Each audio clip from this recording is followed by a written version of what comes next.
बाळासाहेब ठाकरे स्मारकाच्या पहिल्या टप्प्याचं काम डिसेंबर अखेरपर्यंत पूर्ण होणार आहे। दादर येथील महापौर बंगल्याच्या परिसरात उभारण्यात येत असलेल्या बाळासाहेब ठाकरे राष्ट्रीय स्मारकाच्या पहिल्या टप्प्याचं काम या महिन्याच्या अखेरपर्यंत पूर्ण होणार आहे। नवीन वर्षात स्मारकाच्या पहिल्या टप्प्याच्या उद्घाटनाचा मार्ग खुला झालाय, अशी माहिती वरिष्ठ अधिकाऱ्यांनी दिली आहे। MMRDA कडून बाळासाहेब ठाकरे राष्ट्रीय स्मारक हे 11,800 चौरस मीटर क्षेत्रफळावर साकारलं जात आहे। या स्मारकाचं काम 2 टप्प्यात केलं जात आहे।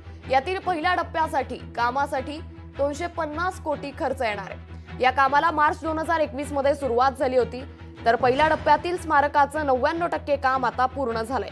25 डिसेंबर पर्यंत उर्वरित कामं पूर्ण केली जाणार आहेत, असं अधिकाऱ्यांनी म्हटलंय। प्रवेशद्वार इमारत, इंटरप्रिटेशन सेंटर आणि प्रशासकीय इमारतीचं बांधकामही पूर्ण झालंय।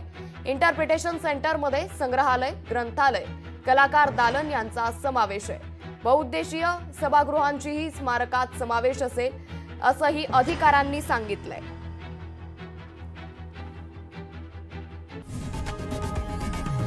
लोकशाही मराठी ऐका, पहा, जागरूक रहा।